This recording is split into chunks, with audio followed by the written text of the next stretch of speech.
with great pleasure, I introduce John Gartell, who brought us this wonderful panel and this wonderful program. He's the director of the John Hope Franklin Research Center at Duke for African and African American History and Culture of the David Rubenstein Rare Book and Manuscript Collection at Duke University. Prior to arriving at Duke, he served as the head archivist for the Afro-American newspaper in Baltimore and was a lead researcher at the Legacy of Slavery in the Maryland Department of the Maryland State Archives. Welcome with me, John Gartell.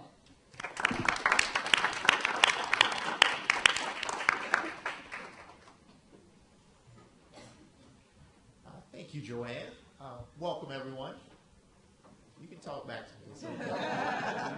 It's not that late today. Thank you all again for coming, as Joanne said. I know we all probably had to put on a few more layers than we anticipated for late March, but I do appreciate you all coming out this afternoon. Just a real quick housekeeping thing. I want to definitely thank the Durham Public Library for hosting the event today. I know when Joanne and I met, I don't even know when it was, and we were talking about things that were on the calendar and coming up, and I mentioned the centenary for Dr. Franklin. She said, we have to have something at the public library. So I'm so happy that you all opened your doors to us. I also want to make mention that this program is one of the central programming initiatives for the John Hope Franklin Centenary, which is a collaboration between Duke and North Carolina Central throughout the year of 2015. For those who may not know, if you've been under a rock or haven't picked up a paper, or maybe you just showed up today. This year is Dr. Franklin's 100th birthday, or would have been his 100th birthday. Partners at both North Carolina Central and Duke have sat around the table and come up with a number of extremely rich programs. I know last night there was a program over at Central with Mary Frances Berry. And so we are extremely excited about all the programs that are coming forth for the remainder of the year for John Hope Franklin at 100, scholar, activist, and citizen. And now to our program today. When I was charged with curating the exhibit, which is actually at the Perkins Library on Dr. Franklin, called Imprint of an American Scholar, that meant I had to go into his papers. And Dr. Franklin's papers are about 300 or so boxes. And so what I always charge students with is when they think about their lives, how many boxes are their lives going to fill up, especially as an archivist, because I'm the one that has to figure out how to get it into the archives. But one of the things that became abundantly clear when I was going through his papers was that he had such a tremendous, rich, and deep love for his wife, Aurelia. And it's a shame that we don't often talk about the women that walk lockstep and in many cases ahead of the great men that we celebrate in history. And I think that when I came up with the idea for the program, I sat and talked with John and Karen, their eyes both lit up. And so I just wanted to make sure we took a moment to acknowledge Mrs. Franklin, particularly during Women's History Month in the month of March. And so we bring you this esteemed panel today to give you all their reflections on Mrs. Aurelia Whittington Franklin. The panel today is comprised of Ms. Cynthia Gibbs Wilson, Ms. Emily Mann, Ms. Pat Schwinger, someone who kind of sort of knew Mrs. Franklin, John W. Franklin, and our moderator for the panel today is Mrs. Karen Roberts Franklin, and I will turn it over to her. Thank you, John. My soul was challenged. Can you hear me? Okay. Thank you very much, and thank you for joining us. I'm very pleased with the turnout today, particularly on a Saturday afternoon. I know that many of you have other things or other places you could be doing. As you know, my name is Karen Roberts Franklin, and I'm Aurelia Whittington Franklin's daughter-in-law, and I'm married to John W. Franklin. And John and I were very excited to be able to be a part of this panel discussion today to reflect on Aurelia Whittington Franklin's life.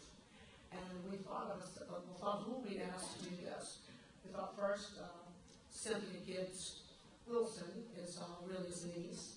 Then Emily Mann is a family friend, as well as Patricia Slater, who is also a family friend, and then my husband, John W. Franklin. I'd like to ask first Cynthia if she would introduce herself to reflect on the life of Aurelia Whittington Franklin, and to ask her, how did you meet Aurelia? What was your relationship with Aurelia? And where did you know her? Cynthia? Well, thank you. I want to thank my cousin and Karen for this opportunity to talk to you about my aunt. So, you will know her, of course, as Mrs. Aurelia Franklin.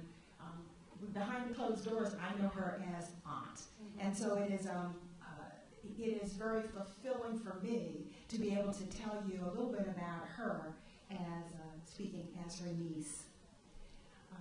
In thinking about what to say today, I thought about all the roles that women play. So we are aunts, we are daughters, we are mothers, we are wives, we are professionals.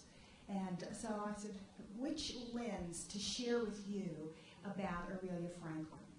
Well, I have to tell you something happened this past weekend that sort of dictated how I tell you about Aurelia Franklin. So my daughter, who is 24, said she needed her birth certificate. So then I had to go to the safe deposit box to get this birth certificate.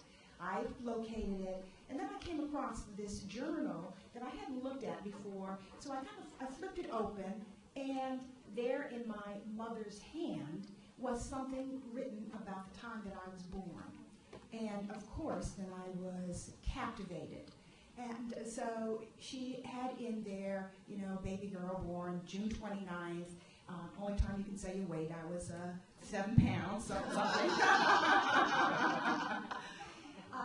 But the next sentence is what was written and what was captured on this page. And so she has there, Aurelia arrived July the 5th and stayed till August 4th. I needed her. And so when I think of my aunt, that is one of the things that sort of captures her to me. And that is that we, the family, needed her in so many different ways. And I'm sure you'll hear about how Uncle John needed her, but we as her family members needed her and needed her spirit as well. So having seen this statement, this connection between my mom, Bertha Whittington Gibbs, and Aurelia Whittington Franklin, I said, I have to tell you then something about them as sisters. So that sort of dictated where I go. They grew up in Goldsboro on a street, James Street, and it had a front porch across the whole building, the whole house. And as a child, I would hear about them playing on the porch, and it was just playing on the porch. And then one day, as an adult, met someone who said, oh yes, the Whittington girls played on the porch. They were the porch girls. At that time, my very dominant grandmother would not allow them to play except on the porch. And so they became each other's best friends. And it is something that lasted throughout life. So throughout life, my mom, actually, and their brother, called Aurelia Sis for sister. That's how we knew them. That was a sis. And in the letters that they wrote to each other, she was sis. And my mom was Pard for partner. She was our grandfather's, we say, little partner, and so she became Pard forever. And John calls her Aunt Pard. So throughout life, they were each other's best friend, and the pet name stayed forever. So as sisters who were close, you can just imagine the special bond when in 1952, my mom was pregnant with Karen Patricia, and Aurelia was pregnant with John. And so over the course of just being in the family, we knew it was something that was very, very special for sisters to be pregnant at the same time. So at some point, my sister who was born, Karen Patricia, we called her Patsy. And then when she got to be 11 years old, she said, I'm not Patsy, I am Karen. I guess that's one of the reasons also that we were so attracted to this Karen. However, Aurelia and Uncle John were the only ones that were allowed to call her Patsy. And for us, for my sisters, I have 3 sisters, for us it was endearing. It was a special connection, kind of related to the time of the pregnancy, and it just carried over into Patsy. And the last time that I saw Uncle John, then of course he would say, well, how's Judith, how's Leona, and how's Patsy? And for me, it was very heartwarming that he would always refer to her as Patsy. One more sister thing that I thought I would share, and that is, you ever seen the TV show Say Yes to the Dress? Yes. Yes. So one of the stories that my mom and aunt always shared is that my grandmother and my aunt were very much involved in selecting my mother's wedding dress. And I don't know whether it was, whether they both all picked the same dress, but I know that it was one of those special moments between mother and sisters where they picked the wedding dress. So those are kind of the little vignettes I wanted to share with you of them as sisters. And then I wanted to share some things about you, with you about her as my aunt. So somewhere in the early 1960s, the Franklins moved to Chicago, which is where my family lived, the Gibbses. And so as sisters, they were both delighted that this was going to happen. So one of the things, and I guess the things that kind of the memories that make me smile on the inside, is that we had so many meals together. So you can imagine how raucous the meals were, because here is Dr. Franklin, and always there's someone from the University of Chicago also there to talk.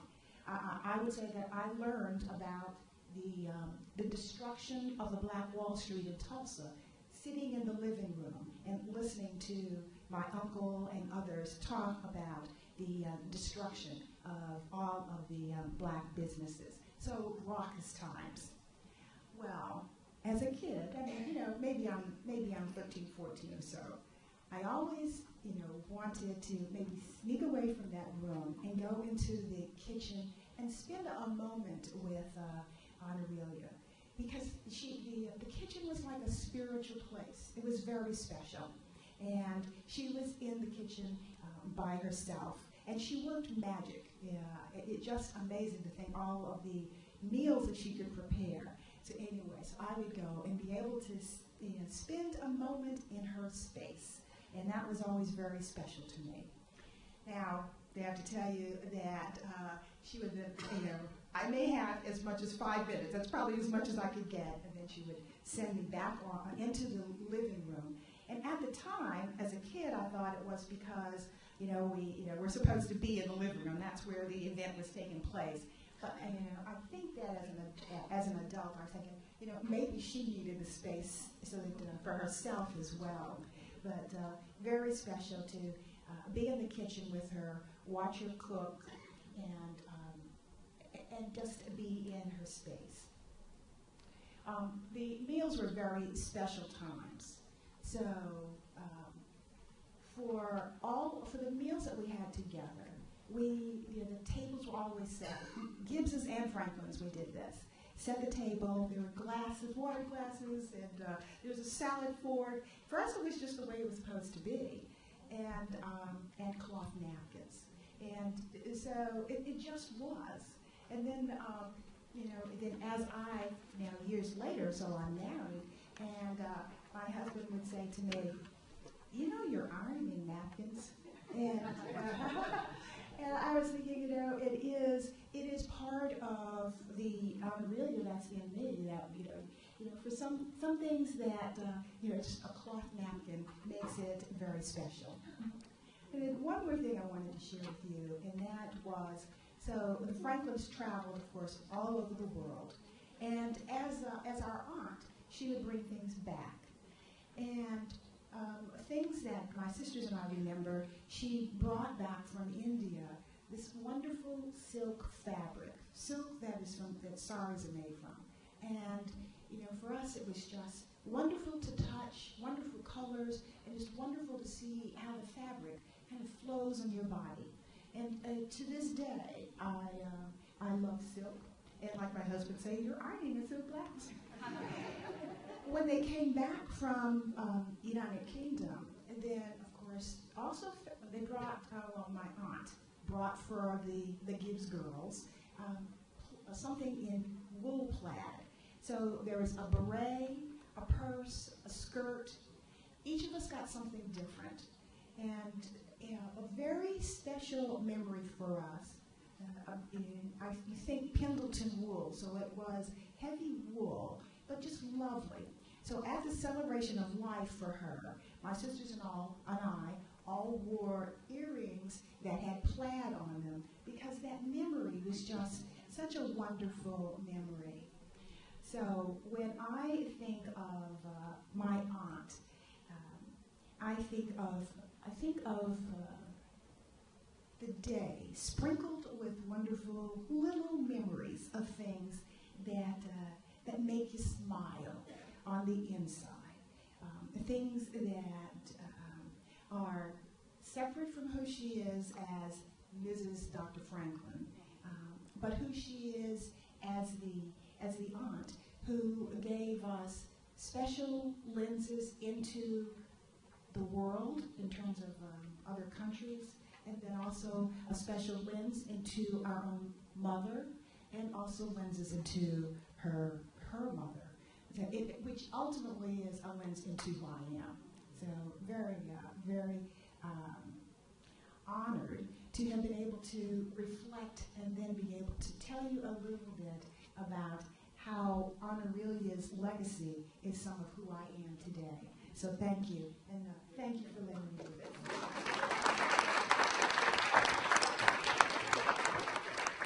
Thank you. Emily? Oh, you were a hard act to follow. We're all touched in our own way. Oh, well, she did. I'm also honored and humbled to be here today, and especially to be asked by John and Karen to speak about Aurelia, who I've just adored since I was not born, but since I was 6 years old. So it's a long and deep friendship, and a great blessing for me to have had the opportunity to have the Franklins as a second family since I was very, very young, and I think about that just about every day.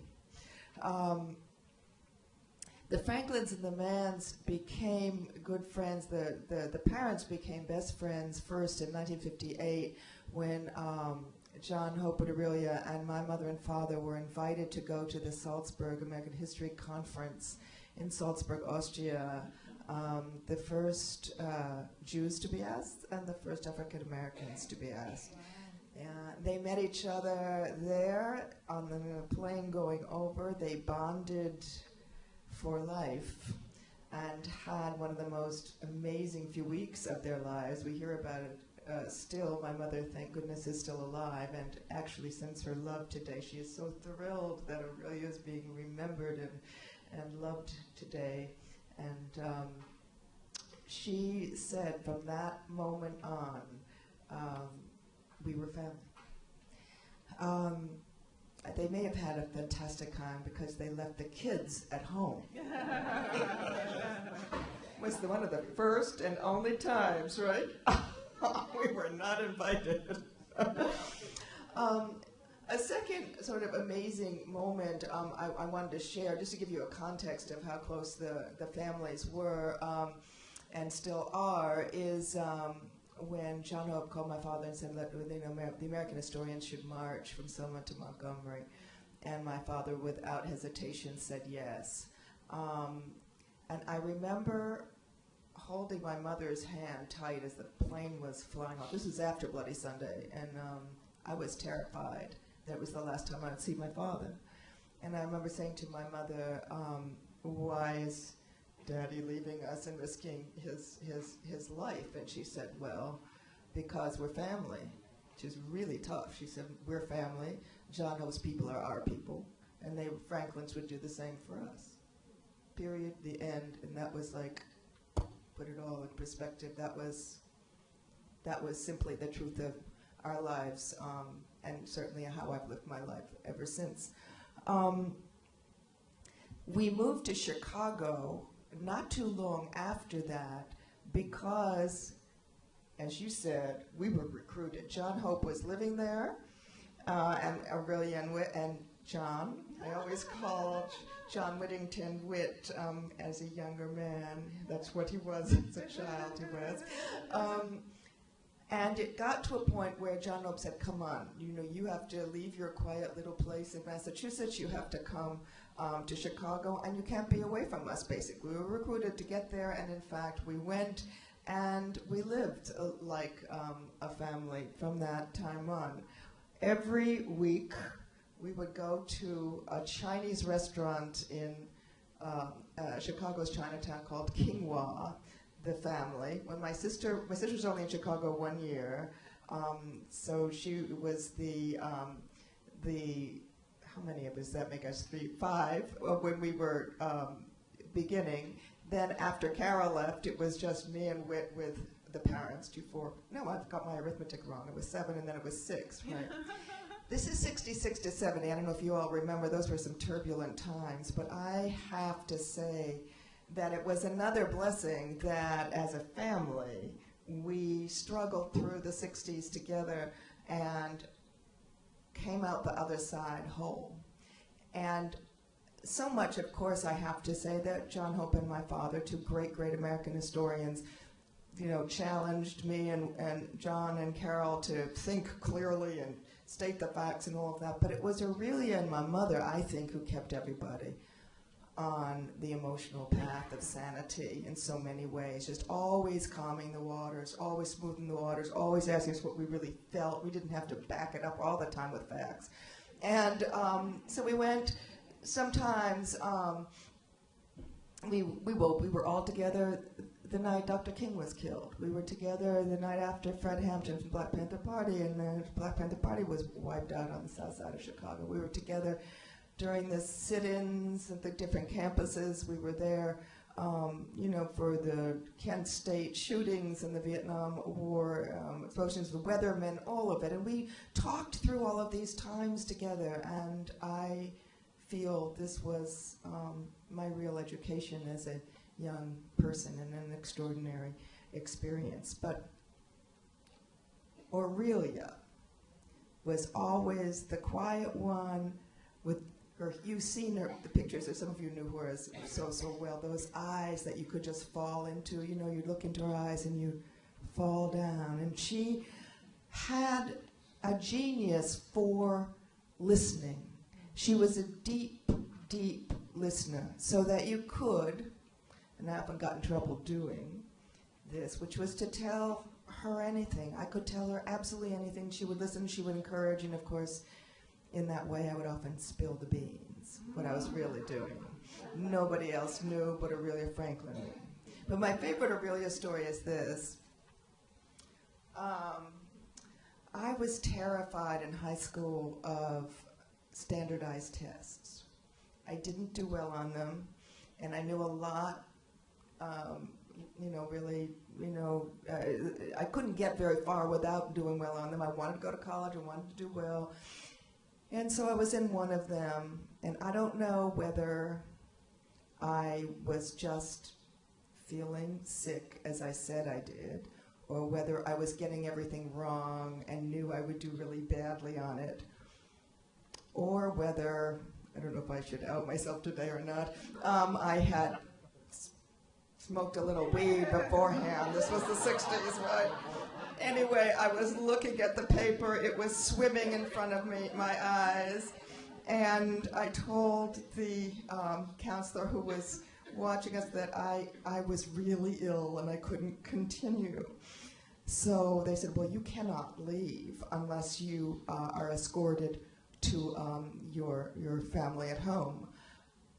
I knew I couldn't go home, right? So I gave them the address of my other home on Blackstone Avenue, which was the Franklin's house. And the counselor came, got up to the door, we rang the bell. Aurelia opened the door, and the counselor went, "Are you Emily Mann's mother?" And she went, "Yes!" She pulled me and slammed the door. She looked me in the eye. She knew exactly what was going on. And then we went back to, as you called it, that spiritual space called the kitchen, and talked and talked and talked for hours. But it really understood me. Oh, boy. There is one other thing that I don't think, I'm looking at my sister now, and I don't think she knows this. And we won't tell my mother this, but I can tell it here, I think, right? Because I want Whit to know, John to know. My father was going through a whole lot of pain about the 60s. I mean, he really, and John Hope was too, but John and I were getting more and more radical, and they were trying to handle it all, and, as I say, the mothers really kept everyone on a sane keel. But I had a huge fight with my father when I came to the dinner table in my jeans and T-shirt and frizzy hair, and he told me I had to go upstairs and put on a skirt. This is like 1969, this was like, and I just exploded, and I think also we had a big fight about the Black Panther Party. I know there was something else going on politically, right, that we did not agree with each other on. So I said, all right, that's enough. I no longer belong here. And off I ran, and I ran away to the Franklin. And I rang the bell, and Aurelia answered the door, took one look at me, right? Said, "Why don't you come in back and have a little supper?" And John, she said, "Oh, shoot, John Hope out of the kitchen." And she said, "Okay, what's going on?" And we sat, we talked, and we talked, and we talked about everything I disagreed with my father. And by the end, I popped the question. I said, "I think the way to handle this is if you would agree that I come to live with you. What do you think?" And Aurelia said, "Oh, no. You're going home. John Hope's going to drive you, and you're going to make peace with your father tonight. And then you can come back anytime you want, for as long as you want, with everyone's blessing." So I went home, John, the Mercedes, John Hope was driving me back. I remember him going, now, Emmy, just remember to talk quietly now. Just quietly to your father." And, they were so wise, because I went home, I made peace with my father. I'm sure Aurelia was on the phone to my mother, while John Hope was driving me home, paving the way. But I made a lasting peace with him. So I think the Lord that I got to know Aurelia Franklin for as long as I did, that she was in my life, and the years went on from there, where we just continued to commune on every level. So I'm honored to be here today, and I thank you. Whoa, she was one of the great, great, great women, and my second mother.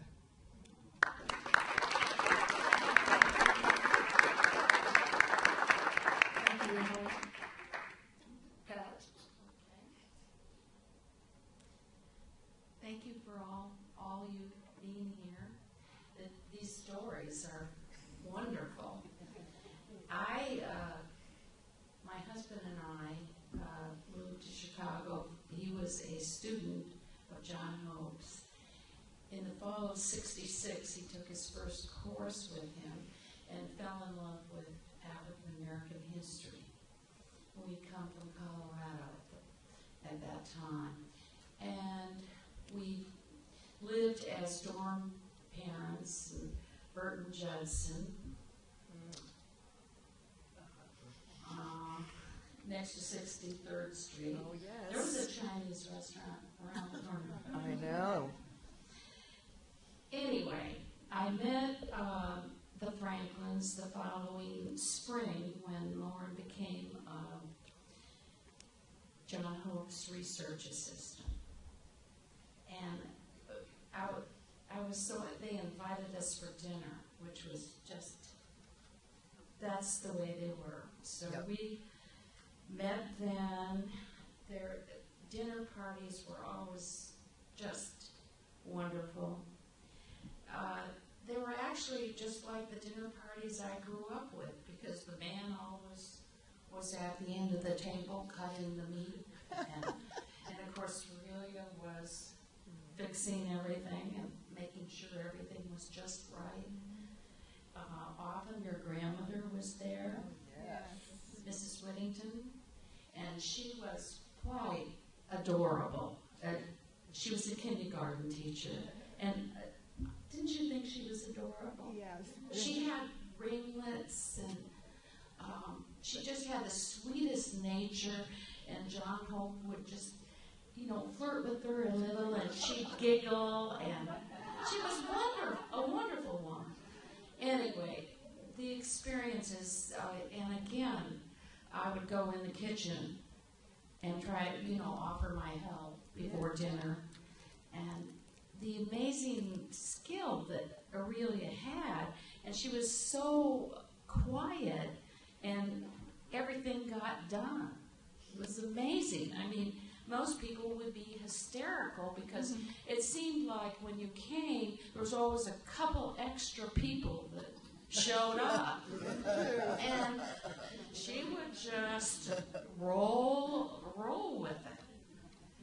And anyway, we were there I was teaching art out in Berwyn. So I lived in quite different, I taught in Berwyn, which was quite segregated, and I lived in probably the most integrated. Yeah. Anyway, that was part of what was going on. We had a child in 1970, and Aurelia and John Hope were so helpful. And we were in student housing at that point. But before that, John became ill, and his parents were in Europe. They were in Yugoslavia. And anyway, the long and the short was he had appendicitis, acute appendicitis. And so we were all on guard, including your family, and Aunt Flora. You didn't mention Aunt Flora. Yeah, that's true. Aunt Flora was sure that Whit was in the hospital because he'd been eating yogurt.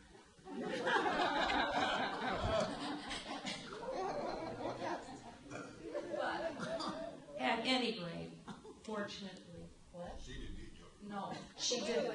Well, yogurt was much more exotic at that time. And that sort of goes with your stories, Emily, and the two of them. After Lauren got a job in Greensboro, North Carolina, where we've been ever since, and we moved there in 1971.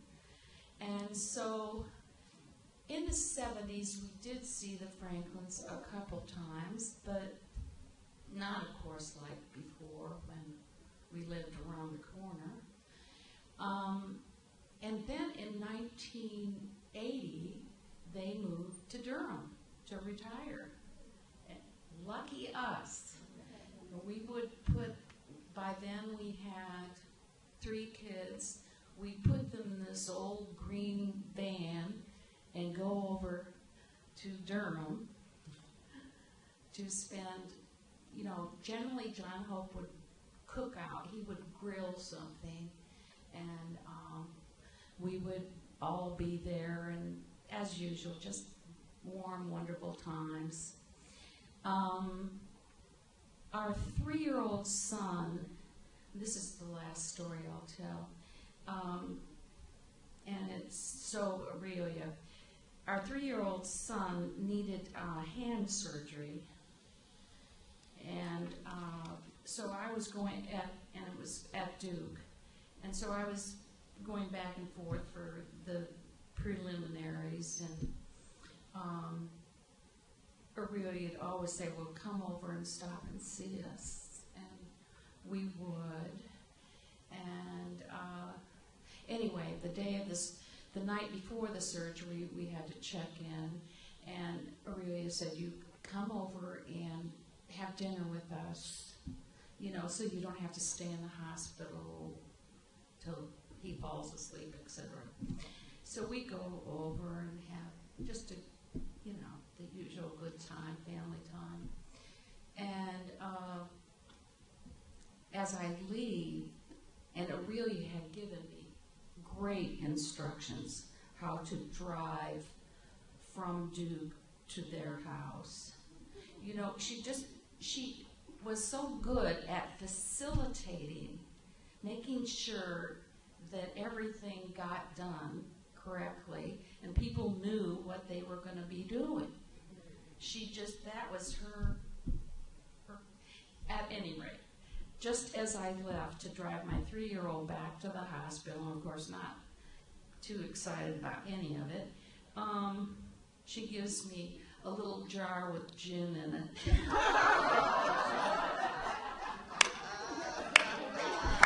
She knew me.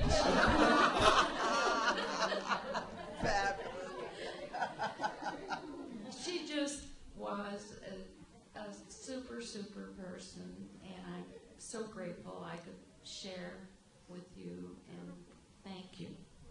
Thank you.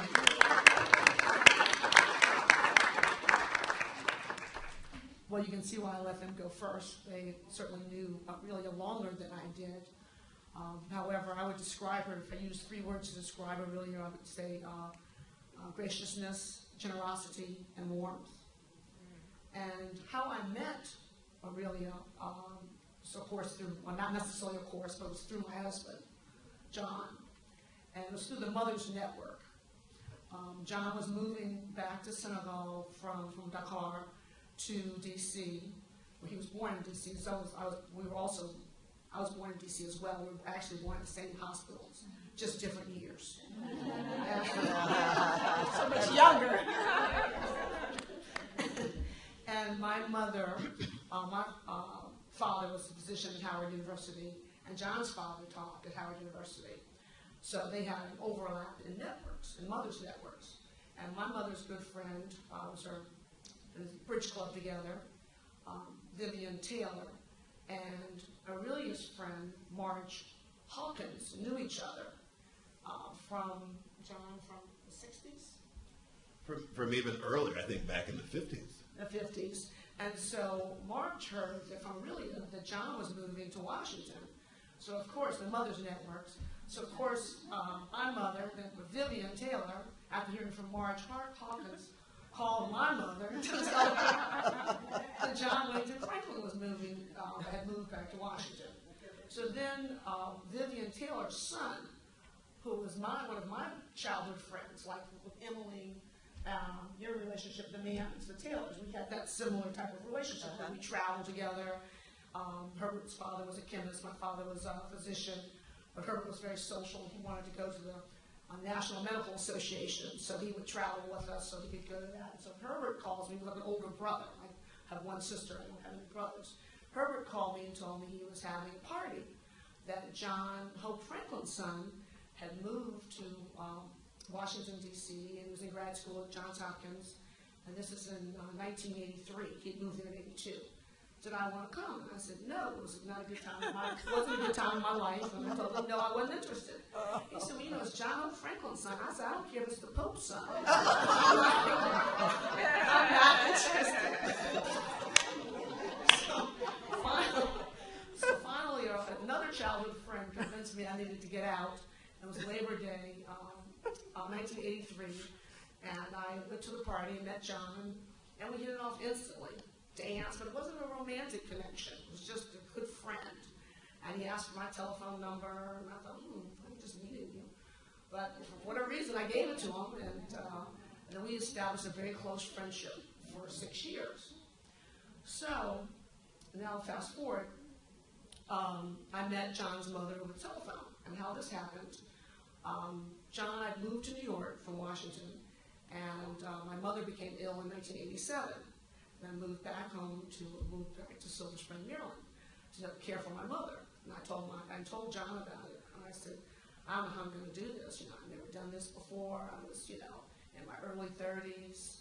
I said, I was doing it by myself, and I didn't have experience. And fortunately, I had a pre-med background, but I wasn't a physician, was not a nurse, and my mother was insulin-dependent diabetic. So John said, well, I want you to talk to, first, I would like you to talk to my parents. So I want to introduce you on the telephone to my parents. So this is in 1987. Actually, in 1987, they introduced me to Aurelia and to John Hope on the telephone. And so they said they were going to send me a book, 36-hour day. They sent me the book, and then we established a phone relationship. Now John's parents. Now, meanwhile, John and I are still not dating. So, and once I unfortunately took my mother for about 2 years and had to place her in a nursing home. So I couldn't do it by myself, and wasn't independently wealthy. So I had to place her in a nursing home, and John said, we should plan a trip. Friends get together, and we should, go someplace, just get away. So we all went to Brazil. And when we came back from Brazil, John was telling his mother, Karen this, Karen. It's like, any other women in Washington besides Karen? So I had a lot to thank Aurelia for that. And I said I wanted to meet his parents, because I talked to him on the phone, but I'd never met them. So shortly after return from Brazil, I met Aurelia. And she was so warm and so loving, and we hit it off instantly. I don't have any horrible mother-in-law stories to tell, like some people do. I didn't have that experience. And she said, please, let's keep in touch. And shortly after that, we called John's mother and father, announced to them we were dating. And they were like, what else is new? Said, we thought you all had been dating all along. So my first time to Durham was in for John's birthday, August 1989.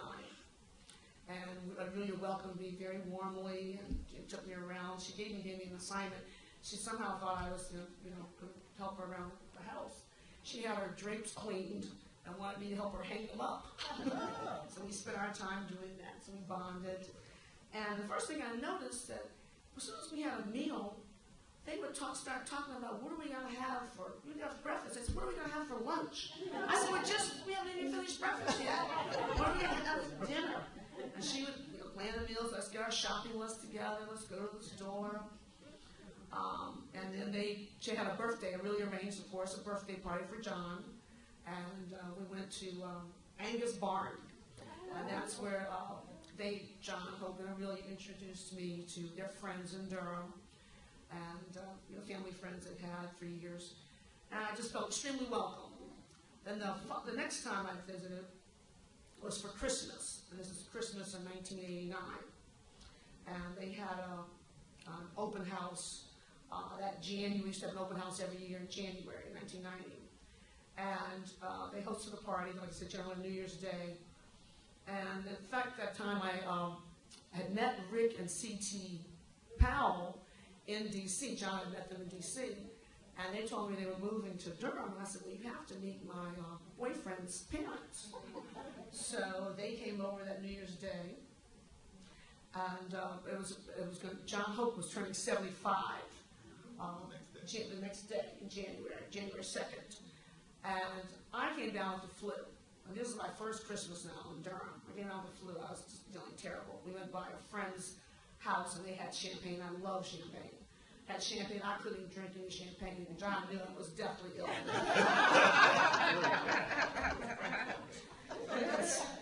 So I said, I'm sorry, I'm really not going to be able to go out to dinner tonight. And John's uncle was visiting from Tulsa, John's father's brother-in-law, Uncle Waldo, and Waldo the father. And so both of us were ill. So we said we couldn't go anywhere. So really said she wasn't going anywhere either. And if we weren't going anywhere, she wasn't going anywhere. So she took care of us. I was sweating, sweating out my clothes and everything. She was saying, let me help you change your clothes. And she would check on me every few minutes and make sure I had plenty of fluid. So that really impressed me. And she treated me as her own daughter. And I wasn't even married to her son yet. So that was really very touching for me. And then in July of 1990, when Aurelia came to D.C. for her 75th birthday, because they're born the same year, that's why we're celebrating her centennial as well, she asked me, she said, I really want to meet your mother, because she'd heard all about my mother, and my mother's in a nursing home. My mother had some bad experiences in some of the other nursing homes, but she was finally in a good one in Albany, Maryland. She said, I want to meet your mother before I leave here, and I want to come by and see your home. I said, okay. It's an inspection time. So I took her out to meet my mother, and my mother was still, she was still able, she knew that she was meeting Aurelia, and they had a nice visit, so I was glad that they got along very well. So that was very important to me, that my mother and then Aurelia get along well, because at that point I figured John and I were probably going to get married. And we were late getting back. You know, if you didn't know, John Hope Franklin was very punctual. And we were, because we went to Albany, Maryland from D.C., and then which is north, 25 miles at least north of D.C., and then to Silver Spring to my home, then we had to go to the airport. And John Hope was standing in the middle of the median strip at the National Airport, getting ready to, fuss at us, because where have you been? Because he's looking at his watch. How could we take it so long? Because we'd spent time with my mother, and then at my home. Then finally, like I said, in August of 1990, John and his dad decided to go on a fishing trip. I thought this was going to be very interesting. They used to fish together, but there was going to be a week together in Montana. And John's mother invited me to visit with her and Aunt Hard, and her grandmother was still living, and to visit and spend girls' time with them. So I thought, this is going to be interesting. I'm really on inspection now. I know all different generations of inspection.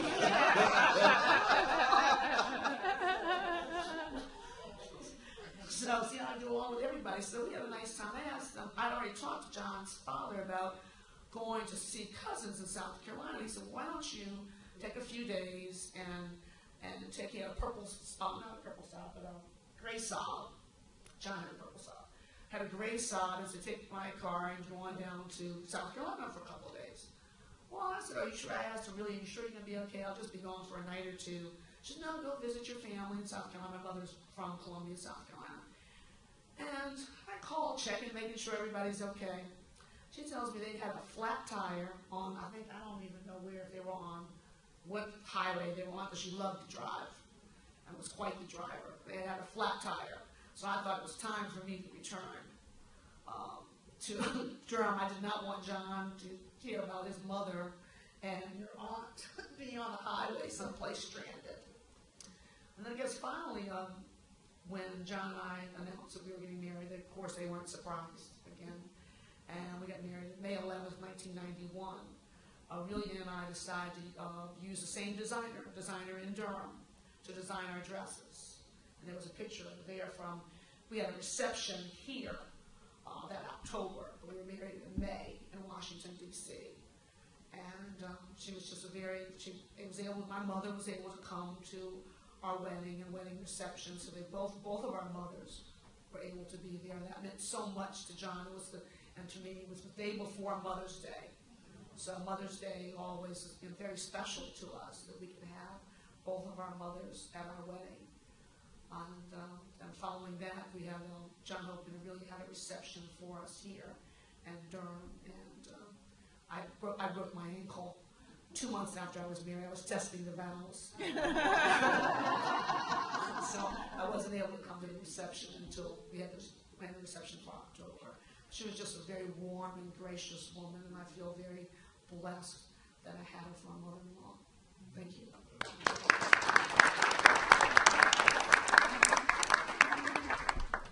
I get to be the cleanup speaker.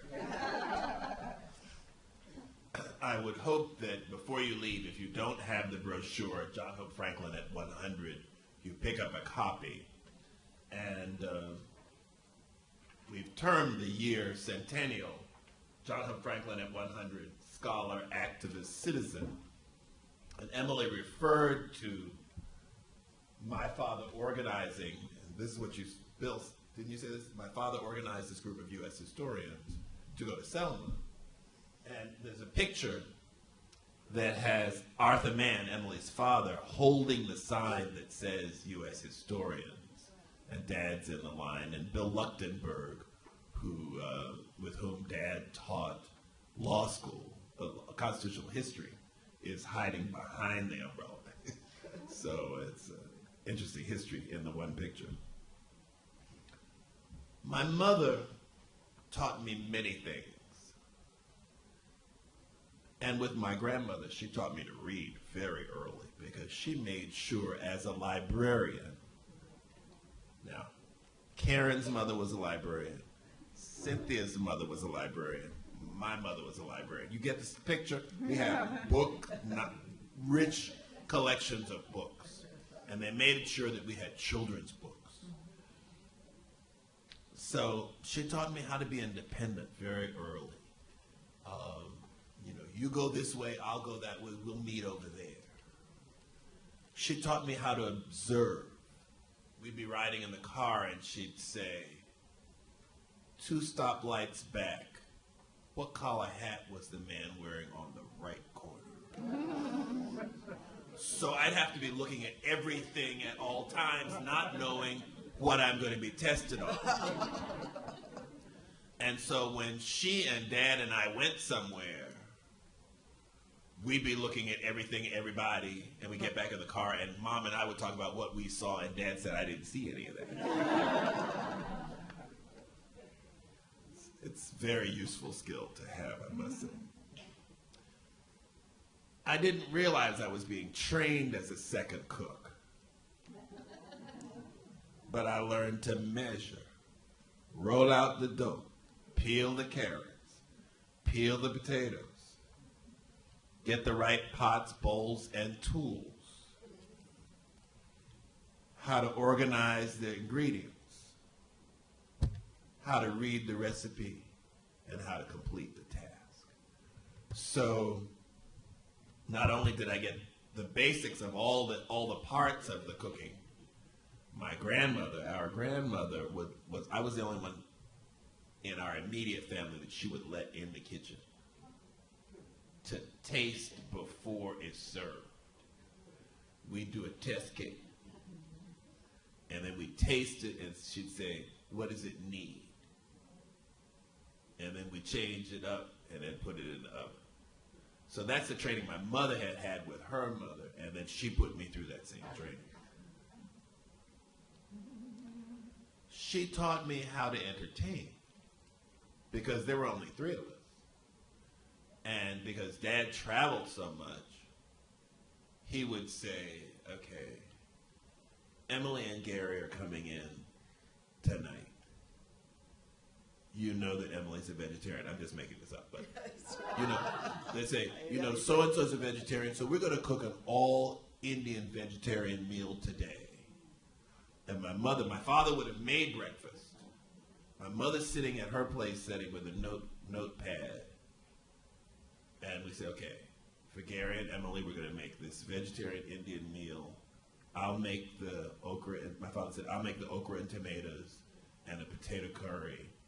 You make the breads and the yogurt, and you make the lentils. What do you need? My mother said, what do you need for your dishes? That's not when you go up and look in the refrigerator, look in the pantry. You need to know what's in the house then. And you say, well, I need, a pound of okra, whatever. You give your shopping list needs to Mom. She would then go and shop for those things. And then when Dad would be in, the things for his dish would be ready, would be in the house. The things I would need would be ready, and the things that she had, that she was cooking, she'd already would have prepared. So we cooked as a trio. And then we entertained these departments of history. It's one thing having a dinner party for 4, 6, 8, 10 people. When the history departments, in the case of Brooklyn, 50 people, and they're their spouses, or Chicago was probably at least 30 or 40 people and their spouses. It's a major cocktail party at the house. And we may have had a student as a bartender, and some of the dishes made by a caterer, but for the most part, we catered it. And I learned how to make those melon balls, carve out the watermelon. So entertaining and cooking were very, very key. This is something I didn't learn until later that women are privy to. When my mother and I would go shop for my clothes, she would explain, we don't need to show Dad now. We can leave it in the trunk and wear it later. We don't have to explain in expenses now. And then I learned from Karen that mothers do that with daughters. She taught me how to travel because I began traveling on my own away from my parents at 14. Emily and Carol moved to Chicago in '66, fall of '66. Carol had just come back from a French program that was an exchange between Hartford, Connecticut, and Compiègne in France. Amazing that you remember that. And I was taking French, and Carol said, if you really want to improve your French, you should go on the same program. And I did. And I've been fluent ever since. So it's thanks to the Manns and to Carol and their program that I really ramped up the French to a serious level. And I still speak it every day. At one point, Emily and I went to Paris together. University of Chicago had these charter flights, and we could go. But my mother taught me how to pack, what to take, how to wash those drip dry shirts out, put them on a hanger, and be ready for the next day. Both of my parents taught me civic engagement.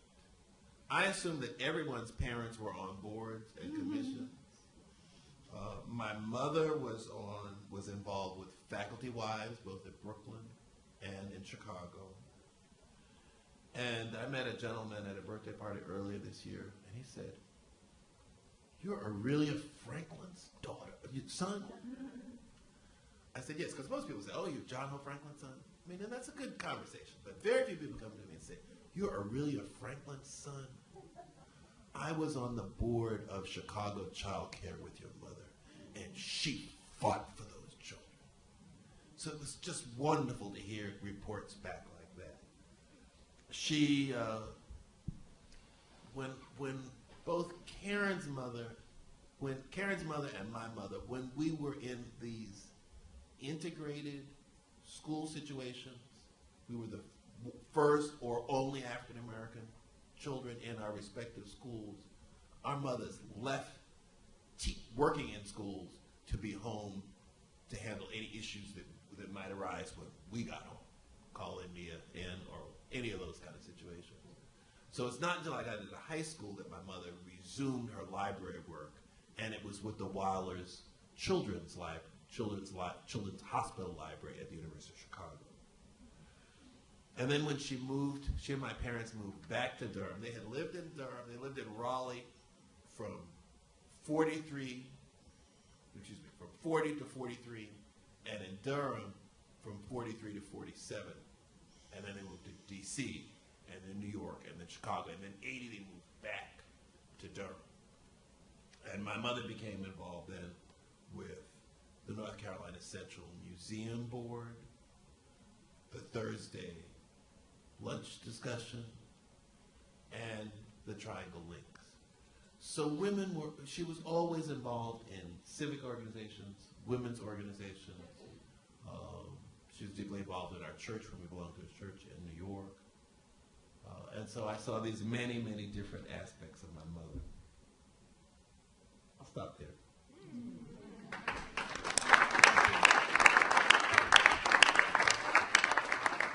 I'd like to ask a few questions of the panelists, if I may.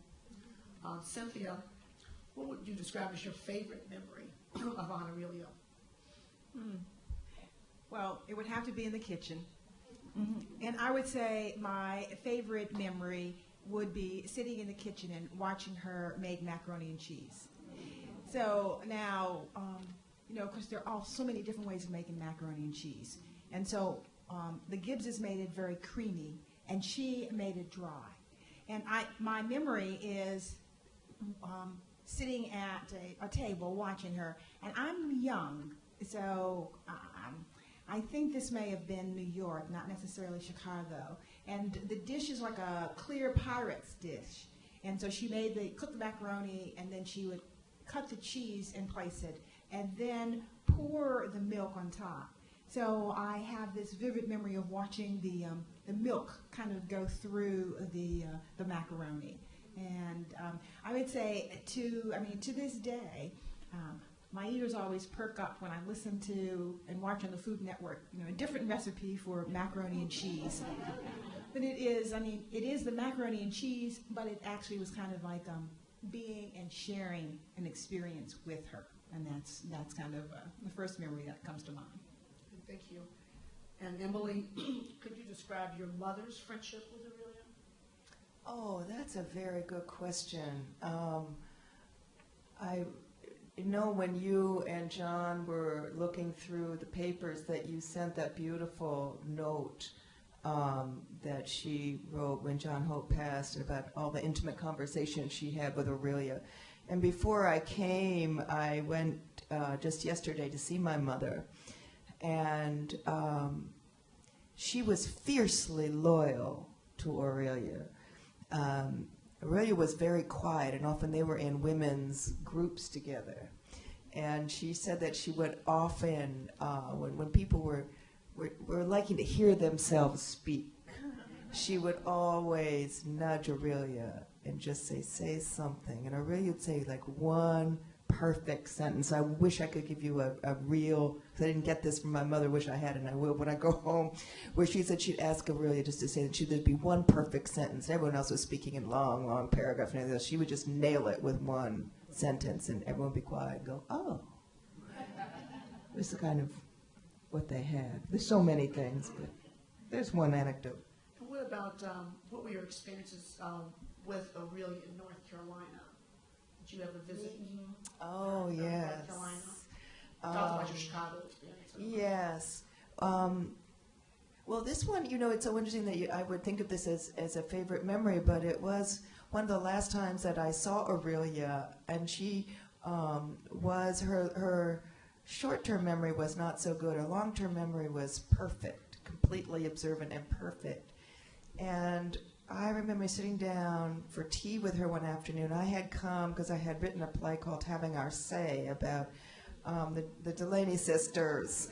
And John Hope was taking me to St. Aug's to meet everyone because he and Aurelia had started out there as a couple, and he knew all the Delaneys. So he took me there and introduced me as his daughter, which he found intensely amusing. And I got to talk to everyone. But anyway, I was sitting with, John Hope was making us lunch, and he said, why don't you just sit down with Aurelia and reminisce? And so we sat down and we were talking, and she went right back to when we were visiting you in Cambridge, England.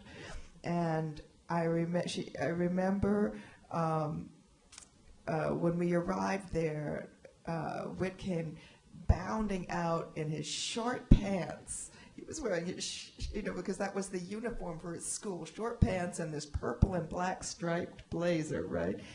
And speaking in this British accent. And I just couldn't believe it. It's still like a vivid memory for me. And I was reminding her of that, and she was shrieking with laughter. She was laughing the way John laughs, with tears just going down her cheeks. And I kept looking at John Hope saying, oh, should we just keep on living in the past? He said, absolutely. So we just went all through high school and the early days together like we were in it now. And I would say, I just so miss, I called him, I just so miss seeing Whit. I haven't seen him in a while. She says, oh, yes, don't worry. He's doing fine. He's just growing like a weed. Pat, how did Aurelia impact graduate students in Chicago? Well, the dinner parties. She just made she made everybody feel at home, and the door was open. And I know Lauren said that he saw Aurelia probably more than he saw John Hope outside the classroom, because he was the research assistant and he would have to go. They didn't have all the media we have now, and so he would have to take messages from the department over to the house and leave them for John Hope. She just was a friend, and it's so helpful. And knowing her mother, I can remember they came over to our apartment when our little boy was, oh, I don't know, he was in one of those jumping things. Bouncy chair. Well, it hung from the door frame. And I can remember Mrs. Whittington, who was losing her sight. She got right down next to John. Our son's name was John, too. John And Franklin Schwinner. John Franklin. And John was just entertaining us all with his ability to leap up and down. Just those kinds of things, of being interested in what we were doing and making us feel valuable was so important. And how did you and Lauren decide to name your oldest child John Franklin?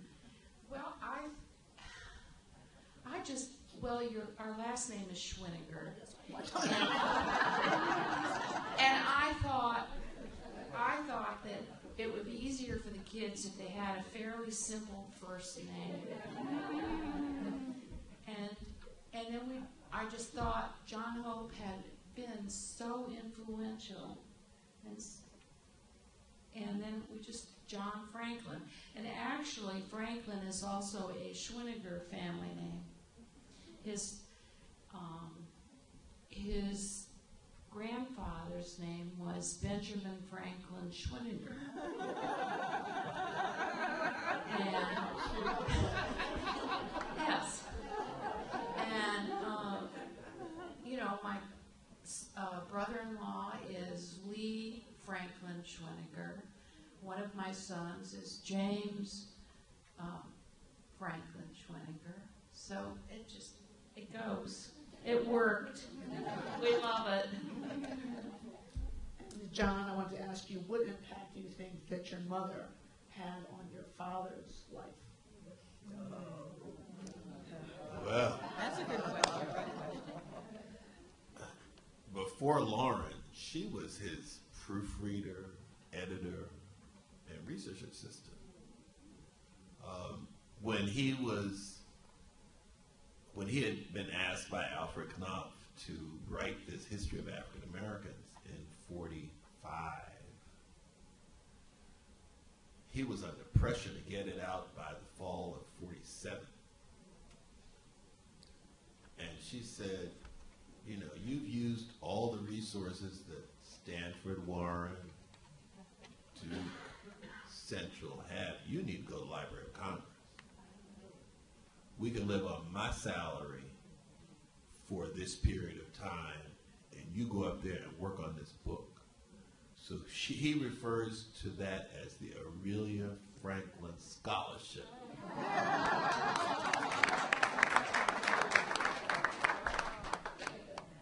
So he finished the writing and published that book on time, and they left here in the fall of 47, and he becomes a professor at Howard, and the book comes out. But this is, major support from her all the way along. Let me give you another example. They were an incredible team together. I talked about entertaining. The two of them could work a room. And they were at some real fancy thing in Chicago, and they'd come in and split up, and Mom gave Dad the high sign, come over here. And so he came over to where she was. He said, this man is interested in your work. It's Kenneth Montgomery. If you hear NPR News, Montgomery, it's that money. And this man said, I'd like to know more about your research. Can we have lunch? And there were people at the University of Chicago in the room who watched this ballet. And the University of Chicago had been trying to get money out of Mr. Montgomery for years. They had been unsuccessful. And so they planned this luncheon. Again, Mom found this man. They planned this luncheon, and he said, please tell me about your research. University of Chicago had called that in the interim. Go with a budget. When you go with this man, go with a budget in your mind. And he talked about the work he was doing on George Washington Williams, one of the first African-American historians. And Dad was blue skying. He says, well, I need to go to the Congo. I need to go to Belgium. I need a microfilm reader.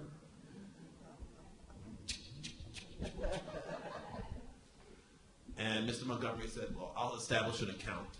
I'll put $25,000 in it. And when you deplete it, I'll just fill it again. And so that's how Mom found this fairy godfather for Dad, to help him with his research. Wow. And then Dad went to Kinshasa, he went to Belgium, got the microfilm reader, and he completed the book, George Washington Williams. It took him 40 years to do the research, but Montgomery helped him complete it. Well, thank you. And one thing that John's mother also, she really handled the business matters. She took care of the house, everything in the house, paying all the bills, whether it be savings, insurance, repairing the cars, tuck pointing. I found out that she was responsible. Tuck pointing. Tuck Point House in Chicago, Tuck Point House here. And we found out that John's mother was really the one who ran the house. Dad didn't know any of those things. And I'm very grateful for John's mom, that she gave me a great gift, of course, her son, who is she trained him to be a gentleman, to be kind, caring, a good cook, and I don't have to pack. I can't believe these women who pack their husband's suitcases. If he relied on me to pack his suitcase, he would be in bad shape. He wouldn't be going anywhere. Is there anything else the panelists would like to add? I wanted to add that she was funny. Yes. She was a real comedian. That is true. And sometimes it'd be really dry humor. I remember her going into Northgate into a jewelry store, and now she was in her 70s. She announced, she says, I'm going to steal something while I'm in here. And the people in the jewelry store said, this well-dressed lady is really not going to steal it, but she's saying these words to get a reaction. It's funny. Yes, she did. That's right. She'd drop them up. Anything else that other panelists want to add? Otherwise, then we'll open it up to the audience for questions. Yeah. I think we have a microphone.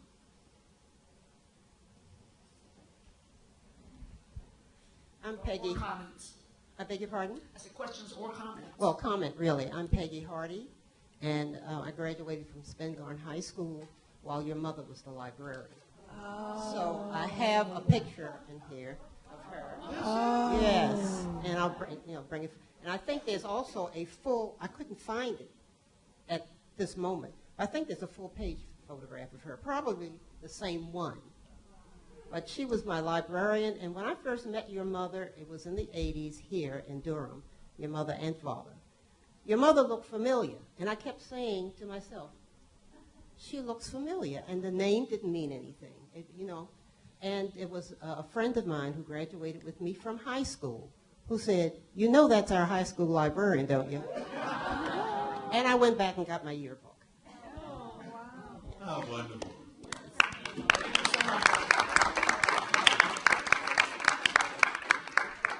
The class of 55 of Spingarn celebrated their 60th reunion this year. And the woman who organized the reunion and an exhibition emailed me an image that she'd found of my mother from one of the Spingarn yearbooks. So thank you so much for sharing.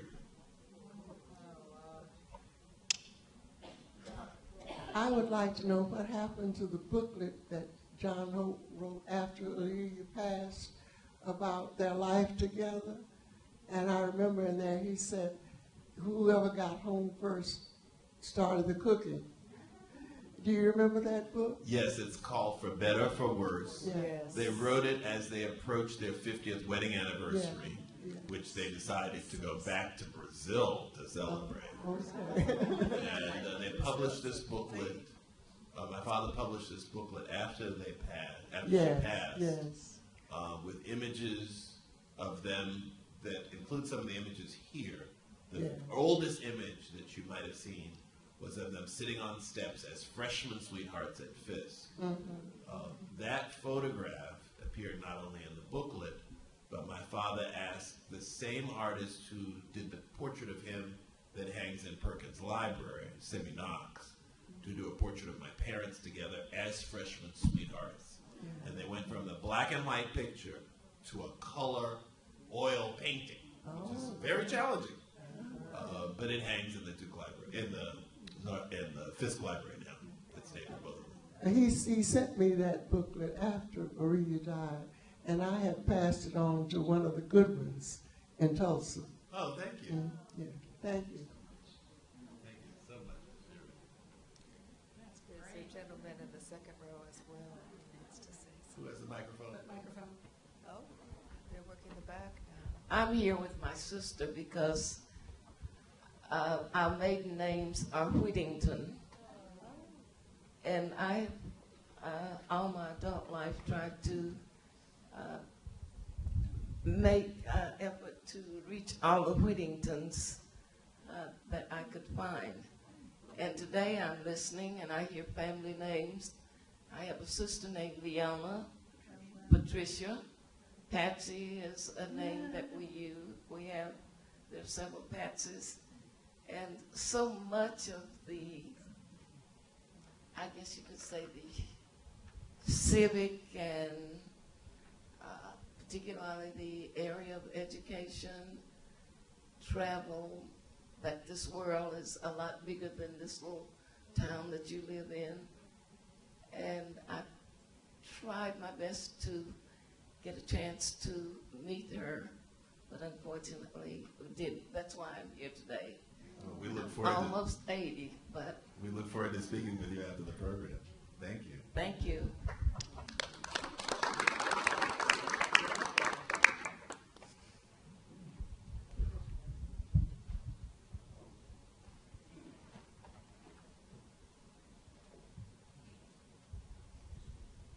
Yeah, I just have a comment of how connected people are. And I was in the barber shop one day, and Dr. Franklin was in, and he started talking, and he asked me where I was from, and I told him I was from Northampton County, and that I graduated from Northampton County Training School.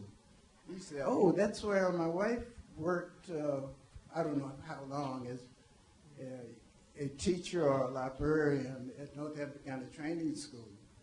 So that's another connection. So my wife, after I had no idea that there was a connection in her life also with Mrs. Franklin. Wow. But let me explain. She was not at the high school when I was there, but she did work there at the high school.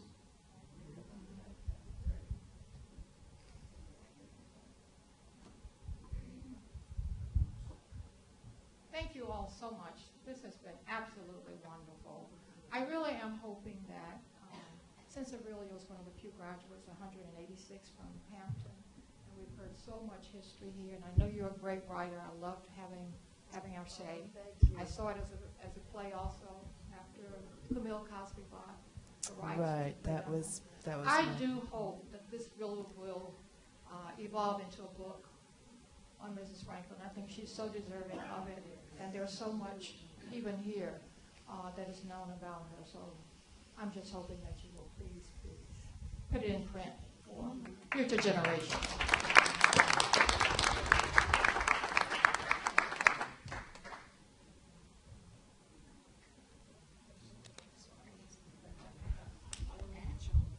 Thank you.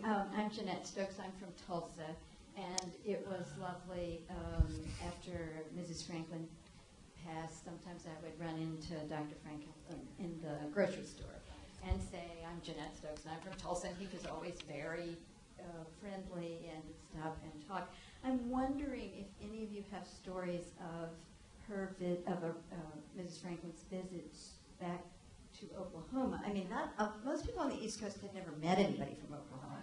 And so I wondered if you went with your parents to Oklahoma or whether you remember anything about her experience there. Yes, she went to Tulsa before I was born. My parents were married for 12 years before I came on the scene. And unfortunately, my father's brother passed. And she went back to Tulsa. She went to Tulsa for the first time for that funeral. She had never been to Oklahoma. She said she'd never been anywhere that hot in her life. She said she got into the church, and I don't know this before, I think it's probably before air conditioning, 47. She said she sat down and the men came in. She said they were the tallest men she'd ever seen in her life. And she'd never seen black cowboys before. Because, you see, our images through Hollywood are not of black cowboys.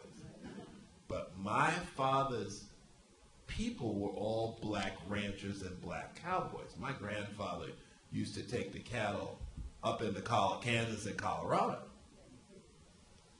So she said these men came in and they had the 10-gallon hats on, and they had the boots, and they were black.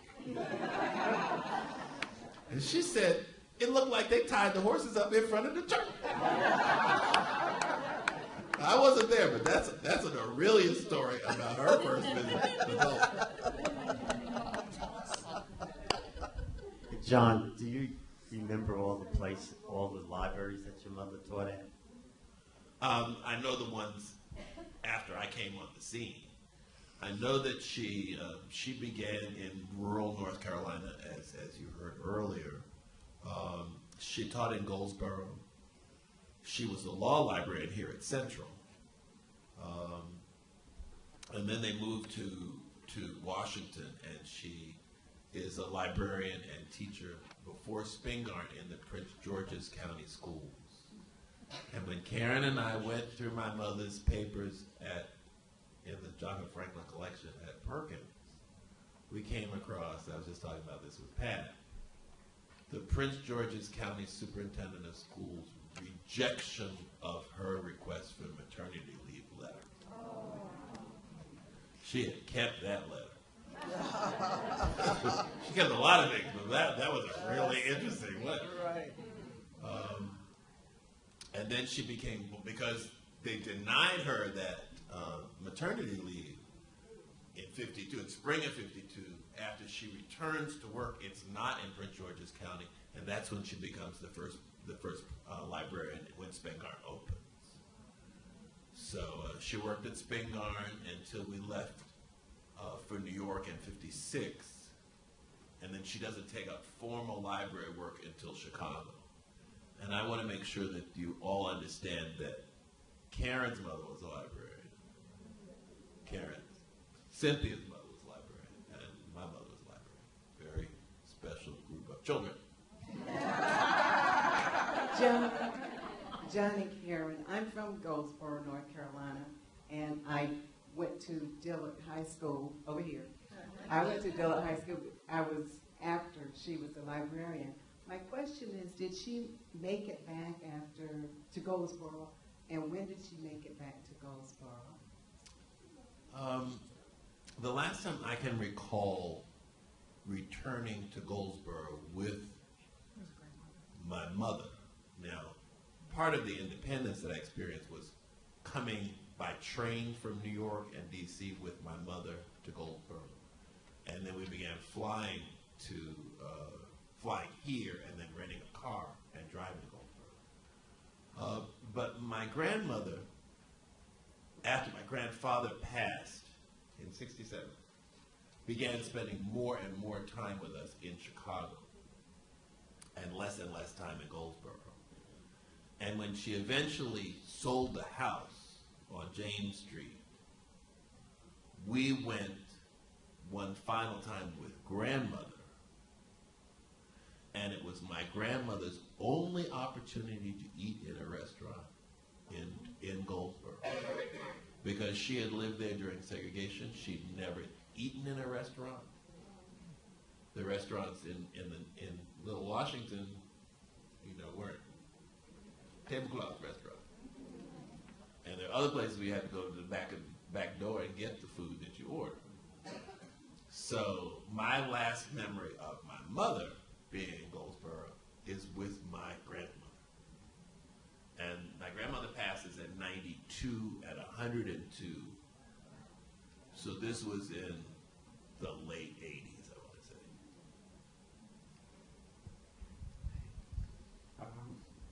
Thank you. Hey, Whit. Hey, Karen. I'm going to give you a little bit of the African experience here. As you've heard, we went to Senegal and was there since the early 80s. And the generosity of the Franklins transcends across the ocean to West Africa. When we came back, and I think he must have had some kind of a conversation with his parents, they gracefully accepted a young man from Senegal named Bouna Ndiaye. And many of you may know Bouna. He does the Bonjour Africa on WNCU every Sunday.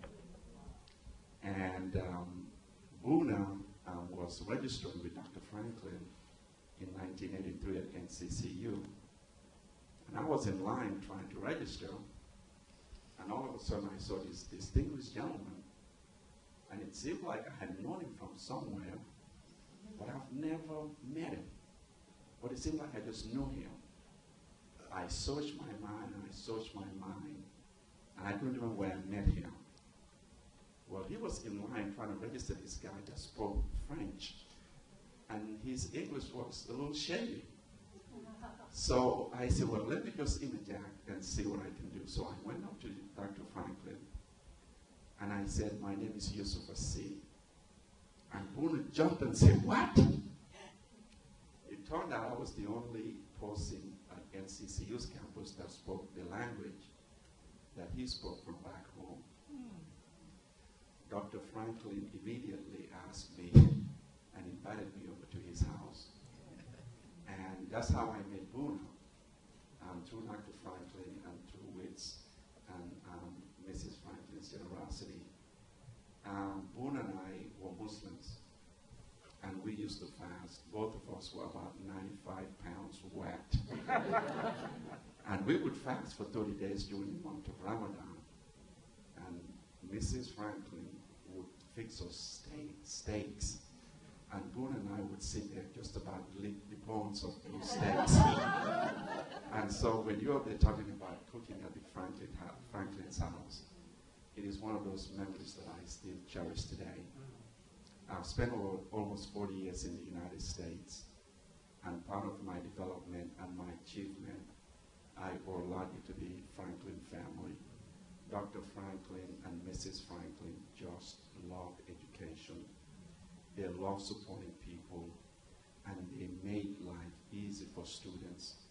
They didn't know me from Adam, but they accepted me as one of their own, and they gave us advice, support every step of the way. This is an honor to be here, and I just wanted to come and say that and share it with you. Thank you to the conference.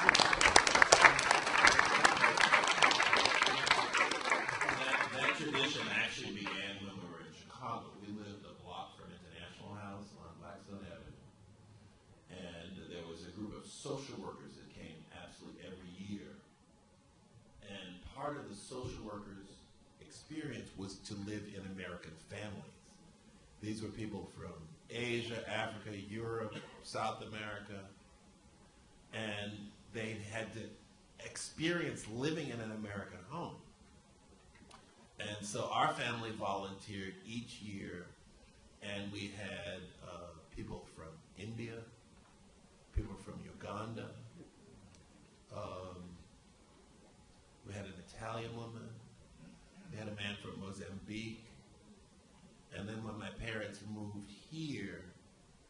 was a whole sequence of students. Buna was the student that stayed there the longest, but there were many students that came. And my mother was very adamant that she didn't want any young ladies living in the house. Only young men. That's right. Are there any other questions or comments? I just want to make an announcement.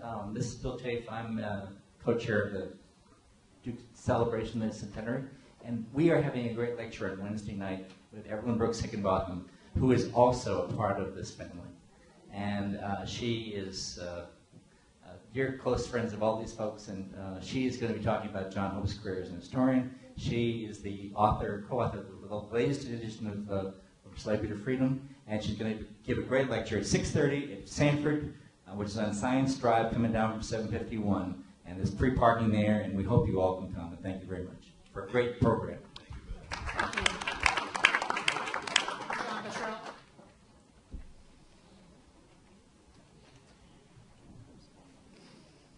Well, I know I learned a lot this afternoon.